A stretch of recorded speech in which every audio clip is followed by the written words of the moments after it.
I am the happiest person in the world today.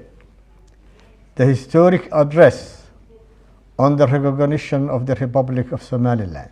Somaliland meets the legal, political, and institutional criteria of statehood under international law. Ndabasuhuje nshuti bakunzi ba My TV, munyemere tubane muri iki kiganiro. Ibihugu byinshi n'imiryango mpuzamahanga byamaganye byivuye inyuma icyemezo cya guverinoma ya Isiraheli kwemeza Somaliland nk'igihugu cyigenga aho kuba ubutaka bubarizwa kuri Somalia. Iyi leta itari yemerwa n'amategeko mpuzamahanga iherereye mu ihembe rya Afurika, ikabarizwa neza mu majyepfo y'ikigobe cya Edeni.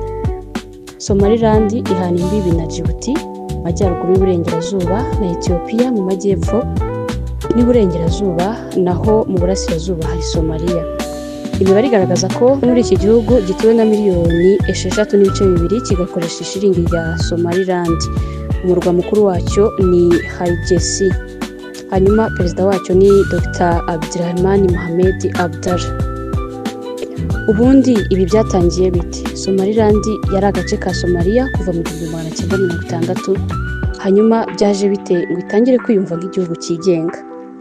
Cya 26 Ukuboza 2025 nibwo Minisitiri w'Intebe n'Ububanyi n'Amahanga ba Isiraheli bashyize umukono ku itangazo ryemeza ko Somaliland ari igihugu cyigenga, bagaragaza ko biteguye gutangira ubufatanye hagati y'impande zombi mu rwego rw'ubuhinzi, ubuzima, ikoranabuhanga n'ubukungu.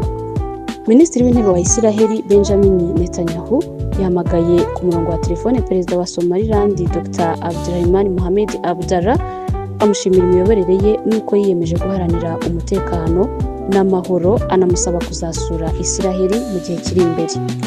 Perezida wa Somaliland yatangaje ko tariki ya 26 Ukuboza ari umunsi w'amateka, kuko ku nshuro ya mbere iyi leta yabonye igihugu cya mbere cyemeza ko ari igihugu cyigenga. Kuri we ibyo ngo nibyo baharaniye mu gihe kirenga imyaka 30. Guverinoma ya Somalia, umuryango wa Afurika wunze ubumwe AU, Turukiya, Misiri, Djibouti na Leta Zunze Ubumwe z'Abarabu byamaganye icyemezo cya Isiraheli cyo kwemeza ko Somaliland ari igihugu cyigenga. Somalia yamaganye icyo cyemezo cya leta ya Isiraheli ku ikubitiro, ivuga ko kwemeza Somaliland nk'igihugu bivogera ubusugire bwayo. Yasobanuye ko Somaliland ikiri igice cy'igihugu nubwo imaze imyaka 30 ifite inzego zigenga. Leta ya Somalia yanaburiye amahanga ko kwemeza Somaliland nk'igihugu cyigenga byashyira mu kaga umutekano wo mu ihembe rya Afurika, bigatera n'andi matsinda y'abaturage bo muri iki gihugu gushaka kwitandukanya nacyo. Yagize iti Leta yunze ubumwe ya Somalia irahamagarira abaturage gukomeza kunga ubumwe, kuba maso no kudacogora mu kurengera ubusugire n'ubwigenge bw'igihugu. Irahamagarira ibihugu byose n'abafatanyabikorwa mpuzamahanga kubaha amategeko mpuzamahanga, kubahiriza amahame yo kutivanga mu bibazo by'abandi, kurengera ubusugire bw'ibihugu no kugira imyitwarire iboneye mu nyungu z'amahoro, ituze n'umutekano mu ihembe rya Afurika.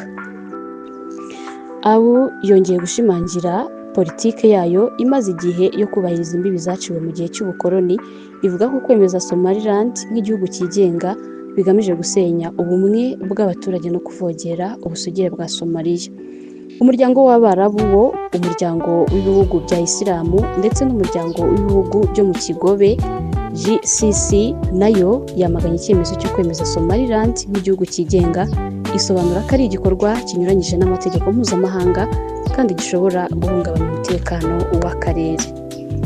Ibihugu n'imiryango mpuzamahanga byagaragaje impungenge bitewe n'uko kwemerwa kwa Somaliland nk'igihugu cyigenga bishobora gutuma n'ibindi bice byo hirya no hino ku isi bishishikarira gushaka ubwigenge, ubumwe n'umutekano w'abaturage bikajya mu kaga.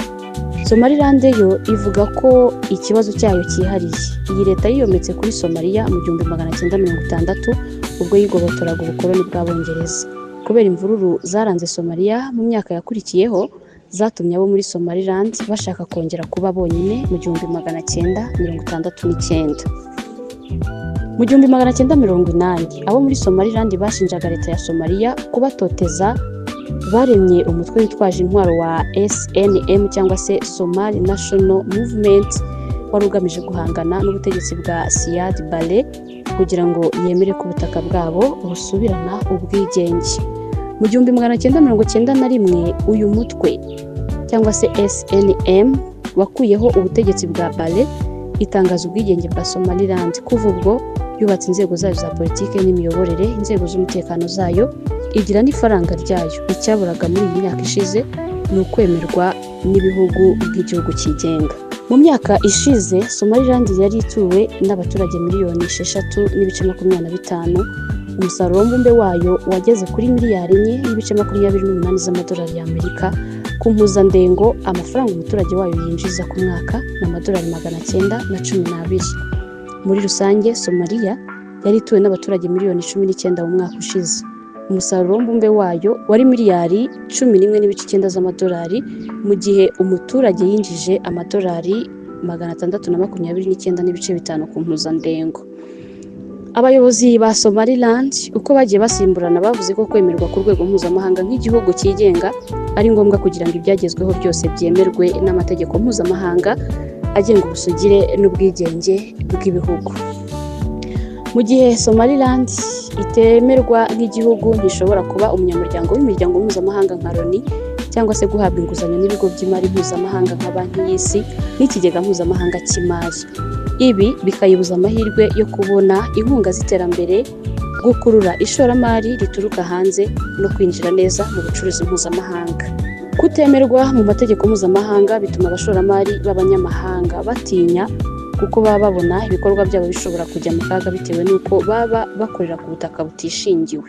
Ibaye yemewe byayifasha guteza imbere ibikorwa byayo by'ingirakamaro birimo icyambu cya Berbera kiri mu nyanja y'Abahindi. Nubwo Somaliland yagumanye umutekano ugereranyije no mu majyepfo ya Somalia, kubitaremerwa bituma igorwa no kuba yakorana n'ibindi bihugu kugira ngo bishyireho ingamba zigenga zo kubungabunga umutekano wayo kurushaho. Abdurashid Duale ni umwe mu bantu bazwi bo muri Somaliland. Niwe wenyine washinze sosiyete ya Dahabshi, ni sosiyete itanga serivisi zo kohereza no kwakira amafaranga inakorera mu Rwanda.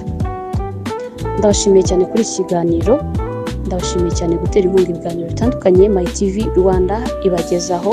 Nimba ukunda ibiganiro byacu ujye bitwereka ukanda like, ukande share, usangiza abandi. Hanyuma nizere ko wamaze gukanda subscribe ku ikubitiro.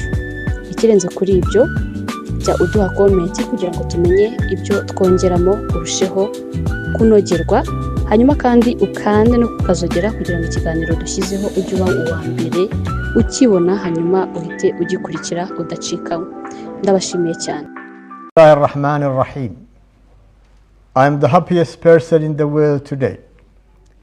The historic address on the recognition of the Republic of Somaliland. Excellencies, all world leaders, distinguished delegates, partners, all Somalilanders. Today, I address you at a moment of historic significance for the Republic of Somaliland.